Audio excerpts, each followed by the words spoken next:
বিসমিল্লাহির রহমানির রহিম।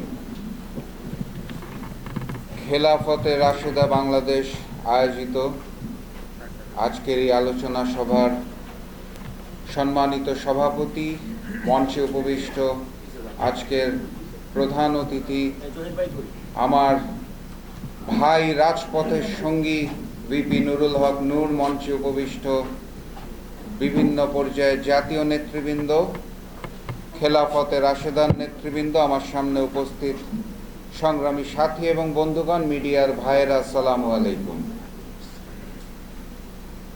ইংরেজি নতুন বছর শুরু হয়েছে প্রায় 1 মাস হয়ে যাচ্ছে।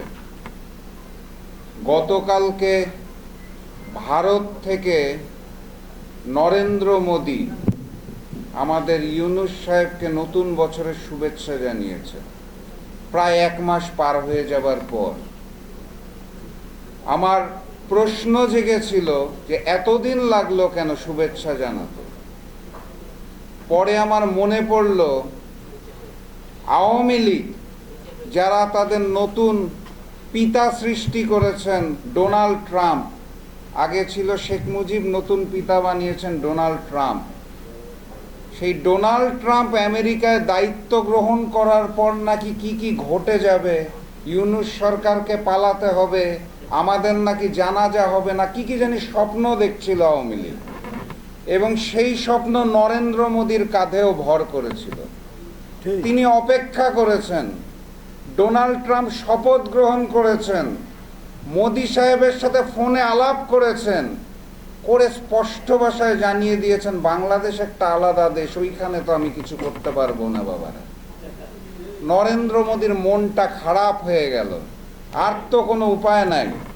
বাংলাদেশের মানুষ কলকাতায় যাওয়া বন্ধ করার পর থেকে কলকাতার হোটেল ব্যবসা শেষ, ব্যবসায়ীদের সকল ব্যবসা শেষ, তারা ভিক্ষার থালা নিয়ে রাজপথে ঘুরে বেড়াচ্ছে। নরেন্দ্র মোদি বুঝতে পেরেছে আর কোনো গতি নাই, অতএব শুভেচ্ছাটা জানিয়েই দেয়। 1 মাস দেরি হয়ে গেল নতুন বছরের শুভেচ্ছা জানাতে।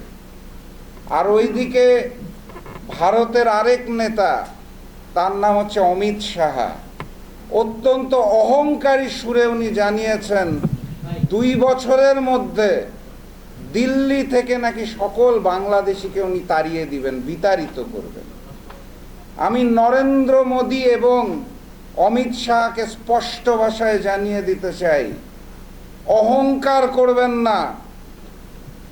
আল্লাহ ছাড় দেয়, ছেড়ে দেয় না। অহংকারীদের পতন অনিবার্য।